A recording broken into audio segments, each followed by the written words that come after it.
నమస్తే, welcome to 99 TV time to ask ప్రోగ్రామ్కి స్వాగతం. సీనియర్ జర్నలిస్ట్ సాయికృష్ణ గారితో. సాయికృష్ణ గారు నమస్తే. నమస్తే అండి. రక్షణ రంగంలో ఉత్పాదకతలో భారతదేశం దూసుకుపోతుంది. దిగుమతుల మీద ఒకప్పుడు ఆధారపడ్డ మన దేశం ఇవాళ ఎగుమతుల స్థాయికి ఎదిగింది. And there is a considerable and remarkable improvement స్పష్టంగా కనిపిస్తుంది. లెక్కలే చెప్తున్నాయి, ఇదేదో మినిస్టర్లు చెప్తున్నాను కదా, లెక్కలే మాట్లాడుతున్నాయి. ఇది ఒక ఆహ్వానించదగిన పరిణామంగా అందరూ ప్రపంచ దేశాలు చూస్తున్నాయి. చాలా దేశాలు ఈరోజు మనతోటి వ్యూహాత్మక రక్షణ ఒప్పందాలు చేసుకొని ఇక్కడి నుంచి వెపన్స్ కావచ్చు, రక్షణ రంగం రిలేటెడ్ ఇంకా ఇతరత్ర ఏమన్నా సామాగ్రి, లేకపోతే ఈవెన్ యుద్ధ విమానాలు కావచ్చు, అక్కడ దాకా వెళ్ళామంటే దీని వెనకాల ఉన్న కృషి ఎవరిది? సో ఖచ్చితంగా మనోహర్ పారికర్ గారు భారత రక్షణ శాఖ మంత్రిగా 2014లో బాధ్యతలు స్వీకరించిన తర్వాత, మోదీ మొట్టమొదటి టర్మ్లో మోదీ గారు ప్రధాని అయిన తర్వాత మనోహర్ పారికర్ గారిని రక్షణ శాఖ మంత్రిని చేశారు. నిజంగా ఈరోజు ప్రస్తుత ఈ సక్సెస్ స్టోరీస్ వింటున్న టైంలో మనోహర్ పారికర్ గారిని ఒకసారి గుర్తు చేసుకోవాలి. ఆయన నిజంగా ఆయన ఎప్పుడంటే నాకు ఇందాక నేను ఏదో యాక్చువల్లీ ఇప్పుడు ఎందుకు డిస్కస్ చేస్తున్నామనంటే, నిన్న రాజ్నాథ్ సింగ్ గారు, భారత రక్షణ శాఖ మంత్రి రాజ్నాథ్ సింగ్ గారు నేను ఒక ట్వీట్ చేశారు. ఒకటి పిఐబి నుంచి ఒక ప్రెస్ నోట్ కూడా రిలీజ్ చేశారు. అదేంటంటే 2025-2026 సంవత్సరంలో, ఆర్థిక సంవత్సరానికి సంబంధించి ఫినాన్షియల్ ఇయర్లో 178,000 కోట్ల రూపాయల భారత ఉత్పాదక రంగం ఉంది అని దాని వాల్యుయేషన్. అంటే 178,000 కోట్ల రూపాయల ఉత్పత్తులు మనం తయారు చేస్తున్నాం భారతదేశంలో. 2024-25 గతేడాదితో పోల్చితే ఇప్పుడు 15.6% ఇంక్రీజ్ కనబడుతోంది, పెరిగింది. గతేడాది ఎంత? 154,000 కోట్లు. ఒకసారి మనం వెనక్కి వెళ్తే అంటే 2013-14తో పోల్చితే 4 రెట్లు పెరిగింది. 2013-14లో అంటే అప్పుడు డిఫెన్స్కి సంబంధించి ఇప్పుడు ఇవాళ మనం నెంబర్ 178,000 అంటే ఆ రోజు 40,000 కోట్ల వరకు మాత్రమే 2013-14లో, అంటే యూపీఏ గవర్నమెంట్ చివరిలో ఉన్నప్పుడు మన డిఫెన్స్ ఉత్పాదక రంగం అంత పనిచేసింది. అంటే అర్థం చేసుకోండి, 4 రెట్ల ఇంక్రీజ్ కనబడుతోంది. అది కాక 4 రెట్ల ఇంక్రీజ్ ఓన్లీ ఉత్పాదకత అంటే ఏదో బయట కంపెనీస్ వచ్చి ఇక్కడ ఇన్వెస్ట్ చేయడమో ఇంకోటో కాదు. భారతదేశాన్ని తన అవసరాలకు తగ్గట్టుగా, అంటే భారత రక్షణ అవసరాలకు తగ్గట్టుగా మనం చాలా ప్రోడక్ట్స్ బయట నుంచి ఇంపోర్ట్ చేసుకునే వాళ్ళం. బూట్ల దగ్గర నుంచి ఇంపోర్ట్ చేసుకునే వాళ్ళం. ఒక సందర్భంలో అయితే మనోహర్ పారికర్ గారు మాట్లాడారు అని చెప్పేసి ఒక వార్తా కథనం కూడా ఉంటుంది. అదేంటంటే, మన భారతీయ కంపెనీ ఒకటి షూస్ తయారు చేసే కంపెనీ ఇజ్రాయెల్కి ఎక్స్పోర్ట్ చేస్తే ఇజ్రాయెల్ నుంచి మనం ఇంపోర్ట్ చేసుకున్నాం. అవును. సో ఇంపోర్ట్ చేసుకున్నాం అంటే మన పాయింట్ ఏంటంటే, ఎందుకు అట్లా చేస్తున్నాం అని చెప్పేసి ఆ కంపెనీ అతన్ని మనోహర్ పారికర్ గారు పిలిచి అడిగారట, ఎందుకు చేస్తున్నారు మీరు, ఇక్కడే ఇవ్వచ్చు కదా అంటే, ఇక్కడ ఇస్తే మీరు రెట్టేపిజం ఉంటుంది, మీరు ఆపేస్తారు, మొత్తం డబ్బులు ఇవ్వరు, రావాల్సిన బిల్స్ కూడా రావు మాకు, సో మధ్యలో చేతివాటం ఉంటుంది. అదే మనం ఫారిన్ కంపెనీకి ఇచ్చుకుంటే ఫారిన్ కంపెనీ వాళ్ళతో అయితే మీరు అవన్నీ ఏం చేయలేరు, సో వాళ్ళతో పెద్ద డీల్స్ చేసుకుంటారు కాబట్టి అని అన్నారట. ఒక చిన్న చితక కంపెనీస్ అనమాట అవి. సో మొత్తంగా చెప్పాలంటే మన ఆర్డినెన్స్ ఫ్యాక్టరీ కావచ్చు, డిఆర్డిఓలో జరిగేటువంటి ఆవిష్కరణలు కావచ్చు, రీసెర్చ్ అండ్ డెవలప్మెంట్ విపరీతంగా జరుగుతుంది గత 12 సంవత్సరాల్లో. మనం భారత అవసరాలకు అనుగుణంగా అండ్ ప్రపంచ స్టాండర్డ్స్కి తగ్గట్టుగా, ప్రపంచ ప్రమాణాలకు తగ్గట్టుగా మన భారతదేశము ఈ డిఫెన్స్ రంగాన్ని బలోపేతం చేస్తూ వస్తోంది. మీకు కొన్ని నెంబర్స్ చెప్తాను. 2020-21తో పోల్చితే డిఫెన్స్ ఉత్పాదకత ఇప్పుడు ప్రస్తుతం, అప్పుడు 84,643 కోట్ల ఉత్పాదకత ఉండేది మ్యానుఫ్యాక్చరింగ్ 2020-21లో. ఇప్పుడు 178,000 కోట్లు అయింది. అంటే 110% గ్రోత్. 2020-21 నుంచి 2025-26కి వచ్చేసరికి 5 సంవత్సరాల్లో 110% గ్రోత్. అంటే ఆల్మోస్ట్ చూడండి మీరు ఎంత సిగ్నిఫికెంట్ చేంజ్ ఇది. 2013-14తో పోల్చితే 4 రెట్లు పెరిగింది, 4 times పెరిగింది డిఫెన్స్ ఇండస్ట్రీ. అండ్ అదే కాక ఇందులో మళ్ళీ అందరూ మాట్లాడతారు ఇవన్నీ ప్రైవేట్ ఇండస్ట్రీస్కి ఇచ్చేస్తున్నారు, ఇంకోటి మాట్లాడతారు. PSUs, public sector units 77% contribute చేస్తున్నాయి ఈరోజు మన డిఫెన్స్ ఇండస్ట్రీకి. 23% ప్రైవేట్ సెక్టర్ పెరిగింది. యాక్చువల్లీ ప్రైవేట్ సెక్టర్ పెరగడం అనేది చాలా అవసరం, ఎందుకంటే కాంపిటేటివ్ స్పిరిట్ వస్తుంది. ఫర్ ఎగ్జాంపుల్ హెచ్ఏఎల్ ఉంది. హెచ్ఏఎల్ని మనం 2014 తర్వాత మనం యాక్చువల్లీ రాఫెల్ ఫైటర్ జెట్స్ కొనుగోలు సందర్భంలో, అంతకుముందు యూపీఏ గవర్నమెంట్ ఏం చేసిందంటే, ఒక 18 ఏమో Rafale fighter jets fly away కండిషన్లో తీసుకుంటాము, మిగతా 120 టెక్నాలజీ ట్రాన్స్ఫర్ చేయండి అని చెప్పారు. ఫస్ట్ యూపీఏ గవర్నమెంట్ చేసిన ఒప్పందం అది. ఫ్రాన్స్ డసాల్ట్ ఏవియేషన్ కంపెనీ తోటి చేసినటువంటి ఒప్పందం. దాన్ని మన మోదీ గారు వచ్చిన తర్వాత దాన్ని మార్చేశారు. ఎందుకు మార్చారంటే, అసలు రీజన్ ఎవరు చెప్పరు, ఎందుకు మార్చారు అప్పుడు టెక్నాలజీ ట్రాన్స్ఫర్ చేసేది, హెచ్ఏఎల్ బాగుపడేది. ఇది కదా రాహుల్ గాంధీ చేసిన ఆర్గ్యుమెంట్, హెచ్ఏఎల్ బాగుపడేది, హెచ్ఏఎల్ని మీరు నిర్వీర్యం చేస్తున్నారు, పబ్లిక్ సెక్టర్ యూనిట్ని మొత్తానికి మీరు నాశనం చేస్తున్నారు, ఇవన్నీ మాట్లాడాడు రాహుల్ గాంధీ. ఏకంగా బెంగళూరులో ఉన్నటువంటి ప్లాంట్కి వెళ్ళి ఆడ కార్మికులతో కూడా మాట్లాడే సందర్భాలు ఉన్నాయి. అంటే ఈ యూనియన్లు, ఈ లేబర్ యూనియన్లు వీటిని తీసుకొచ్చే ప్రయత్నం కూడా చేశారు. అసలు విషయం ఏంటంటే దాంట్లో రఫేల్ యుద్ధ విమానాలు కొనుగోలు చేయడానికి డసాల్ట్ ఏవియేషన్ తోటి మన భారత హెచ్ఏఎల్కి చేసినటువంటి కాంట్రాక్ట్లో ఉంది ఏంటంటే 18 ఫ్లైఅవే కండిషన్లో వస్తాయి, మిగతా 120 టెక్నాలజీ ట్రాన్స్ఫర్ చేస్తామన్నారు, ఇక్కడ మనం తయారు చేస్తామని. హెచ్ఏఎల్ ఏం చెప్పిందంటే 120 తయారు చేస్తామన్నారు కదా, మరి ఎన్ని రోజుల్లో మీరు ఇస్తారు రఫేల్ యుద్ధ విమానాలను అడిగారు. అడిగితే మాకు కనీసం 20 ఏళ్ళు పడుతుందని చెప్పింది హెచ్ఏఎల్. ఎందుకంటే వాళ్ళ ఇప్పుడు ప్రొడక్షన్ టెక్నాలజీ ఉంటే సరిపోదు, ప్రొడక్షన్ చేయాలి కదా. ప్రొడక్షన్ చేయాలి అని అంటే ఇప్పుడు మీకు మనకు కావాల్సిన 120 యుద్ధ విమానాలు రావాలంటే నీకు 20 ఏళ్ళు టైం పడుతుందని చెప్పారు. సో ఇప్పుడు ఇమీడియట్లీ నాకు ఉండేది వాళ్ళు ఫ్లైఓవే కండిషన్లో వాళ్ళు ఇచ్చేది రావాలన్నా నాకు ఇంకో 5 ఏళ్ళు పడుతుంది. ఇది 18 తీసుకొని మళ్ళీ ఆ 120 కోసం నేను 20 ఏళ్ళు వెయిట్ చేయాలి. అప్పటికి టెక్నాలజీ మొత్తం మారిపోతుంది. ఫైటర్ జెట్స్ చూస్తాను ఈ రోజున డిజైన్ అప్పటికి ఉండదు. ఇవాళ రఫేల్ ఫైటర్ జెట్స్ కూడా 4.5 జనరేషన్ అండి. అది 5th జనరేషన్ ఫైటర్ జెట్స్ కూడా కాదు. F-35లు లేకపోతే చైనాకు సంబంధించినటువంటి ఇప్పుడు ఈవెన్ రష్యాకు సంబంధించిన సుఖోయ్ 50 ఇవన్నీ 5th generation fighter jets. So మనం ఇంకా 4.5 జనరేషన్ ఫైటర్ జెట్స్ని 20 ఏళ్ల పాటు ఎక్కడ వాడతాం? ఇది కాంగ్రెస్ ఆలోచించిన విధానం. దానికి పూర్తిగా మార్చేసి ఇప్పుడు మన అవసరాలకు తగ్గట్టుగా 36 కావాలి మనకి ఇమీడియట్లీ. సో ఇమీడియట్లీ 36 తీసుకున్నారు. తర్వాత మళ్ళీ దాన్ని పెంచుకుంటూ వచ్చారు.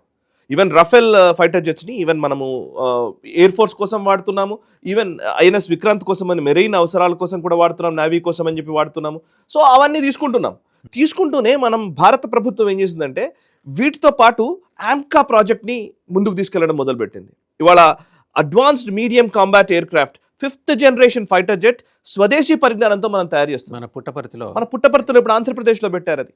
సో అది 2035-36 కల్లా మనం దాన్ని రెడీ చేసుకుంటాం. అట్లీస్ట్ 10 years లోపల 5th జనరేషన్ ఫైటర్ జెట్ వస్తుంది.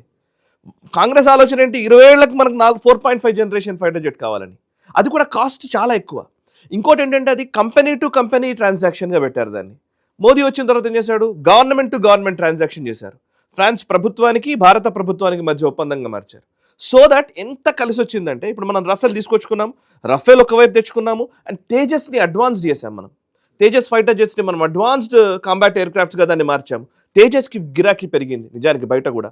ఈవెన్ సుఖోయ్ 56 సుఖోయ్ యుద్ధ విమానాలు ఉన్నాయి కదా, సుఖోయ్ యుద్ధ విమానాలని కూడా మనము అడ్వాన్స్డ్గా మార్చుకున్నాం. సో ఇప్పుడు సుఖోయ్ ఈవెన్ అర్మేనియాకి ఇస్తున్నాం మనం సుఖోయ్ని. ఎందుకు అనంటే మొన్న ఆపరేషన్ సింధూర్లో సుఖోయ్ ద్వారానే మనము బ్రహ్మోస్ ప్రయోగించగలిగాము, మనం మిసైల్స్ కొట్టగలిగాము, ప్రిసైజ్డ్ అటాక్స్ చేయడానికి సుఖోయ్ యుద్ధ విమానాలను వాడాము. ఈవెన్ సుఖోయ్ని అటు రఫేల్ని ఆల్మోస్ట్ 2 సమానంగా చేసినటువంటి టెక్నాలజీలోకి మనం తీసుకెళ్ళిపోయాం. సో అంటే ఏం జరుగుతోంది అనేది వాళ్ళు యాక్చువల్లీ చాలా మందికి ఇక్కడ మన తెలుగు ప్రజల్లో, ముఖ్యంగా తెలుగు రాష్ట్రాల్లో ఉన్నటువంటి మీడియాలో కానివ్వండి, లేకపోతే సౌత్ ఇండియన్ స్టేట్స్లో అసలు చర్చలోనే లేవివి. అసలు డిఫెన్స్ సెక్టర్ ఎంత బాగా పెరుగుతుంది. డిఫెన్స్ అనే కాదు, నేషనల్ సెక్యూరిటీ రిలేటెడ్ అంశాల మీద ఎందుకనో మనం తక్కువ ఇంట్రెస్ట్ చూపిస్తాము. మనం చూపించడం కాదు, అంటే అలా జనాల్ని అటువైపు డ్రైవ్ చేసే ప్రయత్నాలు జరగాలి. ఇక మీద జరగాలి. యాక్చువల్లీ ఎందుకు జరగాలంటే సార్, ఇప్పుడు మీరు అబ్జర్వ్ చేస్తే మన DRDO హైదరాబాద్లోనే ఉంది. మనకు తెలియదు, మన తెలుగు మీడియాలో ఒక స్టోరీ రాదు. నేను రోజు చదువుతుంటాను కదా, ఆల్మోస్ట్ ప్రతి డిఫెన్స్ వెబ్సైట్స్, PIB నుంచి వచ్చేటువంటి ప్రెస్ నోట్స్, లేకపోతే డిఫెన్స్కి సంబంధించినటువంటి అంశాల్లో ఒక్క DRDO చేస్తున్నటువంటి ఆవిష్కరణలు ప్రతి వారానికి ఒక్క ఆవిష్కరణ ఖచ్చితంగా చేస్తుంది. ఖచ్చితంగా ఉంటాయి అవి. DRDL ఆ DRDOకి అనుసంధానంగా ఉన్నటువంటి ప్రైవేట్ ఇండస్ట్రీ, స్కై రాకెట్ కావచ్చు, స్కై రూట్ కావచ్చు, జెన్ టెక్నాలజీస్ కావచ్చు. ఒక జెన్ టెక్నాలజీస్ అనే కంపెనీ అసలు చిన్న ఒక స్టార్టప్ లాగా స్టార్ట్ అయినటువంటి జెన్ టెక్నాలజీస్ అనే కంపెనీ, మన తెలుగు వాళ్ళు స్టార్ట్ చేసినటువంటి కంపెనీ ఇవాళ కొన్ని అద్భుతమైనటువంటి టెక్నాలజీని, డ్రోన్ టెక్నాలజీని, మిజైల్ టెక్నాలజీకి సంబంధించినవి, AI యూజ్ చేసినటువంటి టెక్నాలజీస్ని ఇస్తోంది జెన్ టెక్నాలజీస్. సబ్సిడరీ కంపెనీస్ ప్రొడ్యూస్ చేస్తున్నది అది. ఇప్పుడు అందుకే చెప్తున్నాను నేను, 23% ప్రైవేట్ సెక్టర్ కాంట్రిబ్యూట్ చేస్తుంది ఇవాళ. ఇంతకుముందు అసలు ప్రైవేట్ సెక్టర్ డిఫెన్స్ ఇండస్ట్రీలో ప్రైవేట్ సెక్టరే ఉండేది కాదు. ఆ ఉన్న ప్రభుత్వ రంగ సంస్థల్ని కేవలం ఎంప్లాయీస్ జీతాలు ఇవ్వడం కోసము, వాళ్ళని నడిపించడం కోసమే చేశారు కానీ కొత్త ఆవిష్కరణలు చేసే విషయంలో అసలు దృష్టే సారించలేదు. సో ఇప్పుడు ఇవాళ మారింది. ఇప్పుడు మీరు ఇందాక ఒక పాయింట్ అన్నారు, దిగుమతి స్థాయి నుంచి వాళ్ళ ఎగుమతులకు వెళ్తున్నామని. మీకు నంబర్స్ చెప్తానండి. 2013-14లో యూపీఏ గవర్నమెంట్ దిగిపోతున్నటువంటి టైంలో నంబర్ ఇవి 686 కోట్ల రూపాయలు ఎక్స్పోర్ట్ చేశాం మనం. కోర్స్ ఆ ఎక్స్పోర్ట్స్ కూడా ఏంటి, చిన్న చితక అవే చేశాం మనం. ఇవాళ 38,424 కోట్లు. 680 కోట్లు ఎక్కడ, 38,426 కోట్లు. 500 crores తేడా. 680 ఎక్కడుంది, 34,000 కోట్లు ఎక్కడ ఉన్నాయి చూడండి. ఎక్స్పోర్ట్స్ మన భారత ఎగుమతులు, డిఫెన్స్, ఓన్లీ డిఫెన్స్ సెక్టర్లో ఈ ఎగుమతులు అన్నీ కూడా అంటే ఇందులో కూడా మళ్ళీ మనం బెస్ట్ ఎక్విప్మెంట్ ఇస్తున్నాం. ఫర్ ఎగ్జాంపుల్ ఇప్పుడు పినాకా మిజైల్స్ అని మన భారత డిఆర్డిఓ తయారు చేసింది. పినాకా మిజైల్స్ ఇవాళ అసలు అద్భుతాలు సృష్టిస్తోంది. అర్మేనియా ఇప్పుడు దాన్ని అడుగుతోంది, ఈవెన్ ఫిలిప్పైన్స్ అడుగుతోంది. బ్రహ్మోస్ అటు రష్యాతో కలిసి మనం చేసినటువంటి జాయింట్ వెంచర్ అది బ్రహ్మోస్. కానీ అదే బ్రహ్మోస్ని మన భారతదేశపు టెక్నాలజీని జోడించి ఇంకా దాన్ని అధునాతన పరిజ్ఞానం దాన్ని తీసుకొస్తున్నాం. ఈవెన్ ఇవాళ ప్రపంచంలో ఒక 3 దేశాలకు మాత్రమే హైపర్సానిక్ టెక్నాలజీ ఉంది, అమెరికా, చైనా, రష్యా.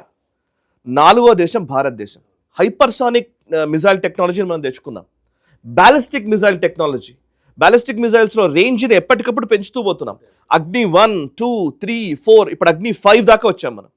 అంటే ఎప్పటికప్పుడు రేంజ్ పెంచుతూ ఉన్నాం, దానికి అక్యురసీ పెంచుతున్నాం, ప్రిసైజ్డ్గా మార్చేస్తున్నాం. అండ్ డ్రోన్ టెక్నాలజీ మార్చాం. డిఫెన్స్ టెక్నాలజీ ఇప్పుడు మనకు బేసికల్లీ ఆకాష్ మిజైల్ సిస్టమ్ ఉంది. మన ఆపరేషన్ సింధూర్ టైంలో మన డిఫెన్స్ ఇండస్ట్రీ ఎట్లా అంటే పాకిస్తాన్ చేస్తున్నటువంటి దాడులు స్వామ్ ఆఫ్ డ్రోన్స్ వదిలారు వాళ్ళు. టర్కీకి సంబంధించిన డ్రోన్స్ వదిలారు. టర్కీ డ్రోన్లు, చైనా డ్రోన్లు, లేకపోతే మిజైల్స్ అన్నీ కొట్టారు వాళ్ళు. చాలా పెద్ద పెద్ద ఫతా మిజైల్స్ దగ్గరికి వెళ్ళి చాలా మిజైల్స్ కొట్టారు వాళ్ళు. అయినప్పటికీ కూడా మన భారతదేశం తట్టుకొని నిలబడగలిగింది అంటే ఎలా అంటే రష్యా నుంచి వచ్చినటువంటి S-400 పనిచేసింది. Long range anti defence, anti missile technology. Long range, అది చాలా దూరం నుంచి కొట్టేటువంటి మిజైల్స్ని ఇంటర్సెప్ట్ చేయగలిగే టెక్నాలజీ S-400 ద్వారా ఇచ్చారు. S-400కి అనుసంధానంగా మనం ఆకాష్ డిఫెన్స్ సిస్టమ్ పెట్టుకున్నాం. ఆకాష్ డిఫెన్స్ సిస్టమ్ ఎవరో కాదు, మన తెలుగు వ్యక్తులు తయారు చేసింది, డిఆర్డిఓ సైంటిస్టులు తయారు చేసింది. ఆకాష్ డిఫెన్స్ సిస్టమ్ ఆ ప్రాజెక్ట్ ఎప్పటి నుంచో అండి, అది ఇప్పుడు అబ్దుల్ కలాం గారి టైం నుంచి దాన్ని డెవలప్ చేసుకుంటూ వచ్చారు నిజానికి మాట్లాడితే. బట్ మోదీ వచ్చిన తర్వాత దాన్ని ఇంప్లిమెంటేషన్లోకి తీసుకొచ్చేసారు పూర్తిగా వేగవంతం చేసి. సతీష్ రెడ్డి గారి ఆధ్వర్యంలోనే ఇవన్నీ ముందుకు వచ్చాయి. నిజంగా డిఆర్డిఓ చైర్మన్గా గతంలో పనిచేసినటువంటి వ్యక్తి. నౌ ఈజ్ ఆయన అడ్వైజర్ టు ఆంధ్రప్రదేశ్ గవర్నమెంట్కి.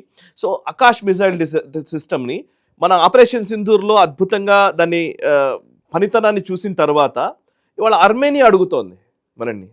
ఆకాష్ డిఫెన్స్ సిస్టమ్ వాళ్ళకి ఇస్తున్నాం మనం. ఈవెన్ యుఏఈ అడుగుతోంది ఆకాష్ డిఫెన్స్ సిస్టమ్, యుఏఈకి ఇవ్వబోతున్నాం ఇరాన్ చేసిన దాడుల నేపథ్యంలో. అంటే ఇంతకుముందు ఎలా ఉంటుందంటే మాకు ఎవరు శత్రువులు లేరు. నెహ్రూ గారి టైంలో ఏముండేదంటే మాకు శత్రువులు లేరు, మాకు యుద్ధం అక్కర్లేదు, మాకు అసలు ఆర్మీ అక్కర్లేదు అనే భావన ఉండేది. అదే కదా ఆయన చేసింది. ఆయన 62 వార్ ఆల్మోస్ట్ చైనా సైన్యం లోపలికి వచ్చేంత వరకు కూడా ఆయన గమ్మున కూర్చొని ఉన్నారు. సడన్గా రాగానే ఆయన తేరుకునేసరికి అయిపోయింది యుద్ధం. నిజానికి అప్పుడు కూడా చెప్పాలంటే ఎయిర్ ఫోర్స్ని వాడలేదు మనం అసలు. అప్పుడు అమెరికా సాయం అడిగాం. దారుణం ఏంటంటే అమెరికాను మీ ఫైటర్ జెట్స్ పంపించండి. నెహ్రూ గారు లేఖ రాశారు అమెరికాకి. ఇవాళ చాలామంది మాట్లాడతారు వీళ్ళు ఏంటంటే ఇందిరాగాంధీ నిక్సన్కి అగేన్స్ట్గా చాలా గట్టిగా మాట్లాడింది అని అంటారు కానీ, బట్ నెహ్రూ గారు 1962 వార్ టైంలో పాకిస్తాన్ చైనాతో జరిగినటువంటి యుద్ధం సమయంలో అమెరికాకి లెటర్ రాశాడు.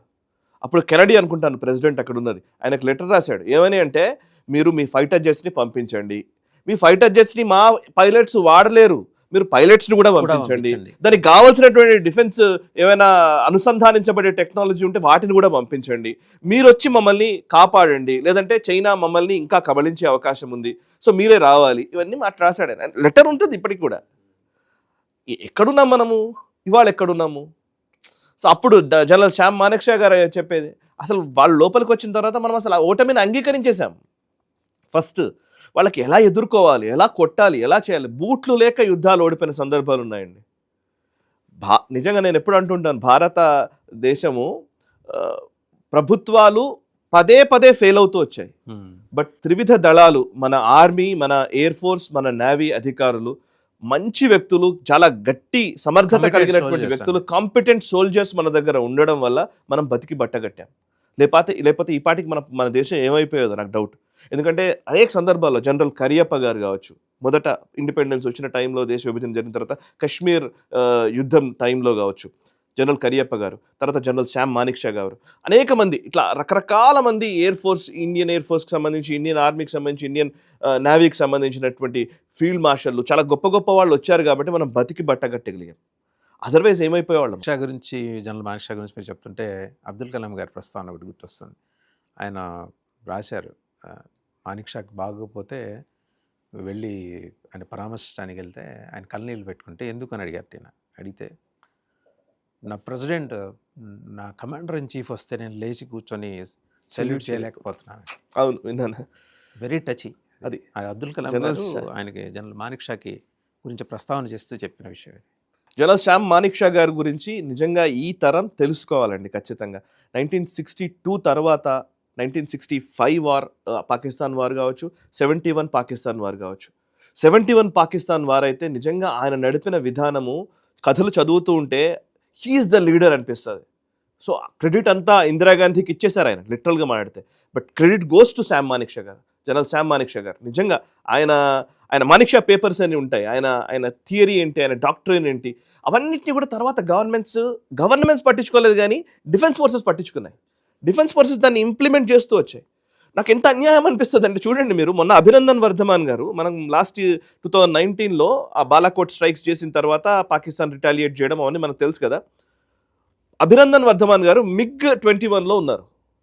అటువైపు నుంచి వచ్చినటువంటి ఫైటర్ జెట్స్ F-15, F-16 మన మిగ్ అంటే అడ్వాన్స్డ్ ఫైటర్ జెట్. అయినప్పటికీ F-16ని మన అభినందన్ వర్ధమాన్ గారు కూల్చారు. అంటే వెపన్ కాదు, అంటే ఏదో సినిమాలో ఎక్కడో అంటారు ఈ మాట, అంటే మనిషి ఆయుధం కాదు, ఆయుధాన్ని ప్రయోగించే వాడిపై సమర్థత మీద ఆధారపడి ఉంటుంది అని. లిటరలీ అది మన ద్వివిధ దళాలు చూపిస్తూ వచ్చాయి. అలాంటి ఒక పోరాట పటిమని చూపించొచ్చారు. ఈవెన్ కార్గిల్ వార్ విషయంలో కూడా మొత్తం ప్రపంచమంతా అసలు నిర్ఘాంతపోయిన పరిస్థితి కదా. ఇండియన్ ఆర్మీకి సంబంధించినటువంటి లెక్క ఇప్పుడు చెప్తూ ఉంటారు, -53 డిగ్రీస్ సెంటీగ్రేడ్లో సియాచిన్ గ్లేషియర్లో పనిచేస్తారు సార్. మళ్ళీ +50-60 డిగ్రీస్ ఉండేటువంటి రాజస్థాన్ ఎడారిలో ఉంటారు మన ఆర్మీ. మౌంటైన్ వార్ఫేర్లో మనని కొట్టేవాళ్ళు లేడు. మౌంటైన్ వార్ఫేర్లో అంటే ఆ పర్వత శిఖరాల దగ్గర, పర్వతాలను అధిరోహించి అక్కడ గస్తీ కాయడంలో భారత ఆర్మీ ఎంత శ్రమ కోర్చి ఎంత చేస్తోంది. సో వాళ్ళకి ఇప్పుడు కావాల్సిన టెక్నాలజీని మనం ఇస్తున్నాం, కావాల్సిన ఆయుధాలని మనం ఇస్తున్నాం. సో కావాల్సిన ఆయుధాలని, టెక్నాలజీని, వాళ్ళకి కావాల్సినటువంటి ఎక్విప్మెంట్ని, ఇన్ఫ్రాస్ట్రక్చర్ని, రోడ్లని, ఇవన్నీ మనం ఇవాళ భారత ప్రభుత్వం ఇస్తోంది. సో దట్ ఇవాళ భారత ప్రభుత్వం ఇవాళ సుదర్శన్ చక్ర అని ఒక పెద్ద ప్రాజెక్ట్ పెట్టుకున్నాం మనం.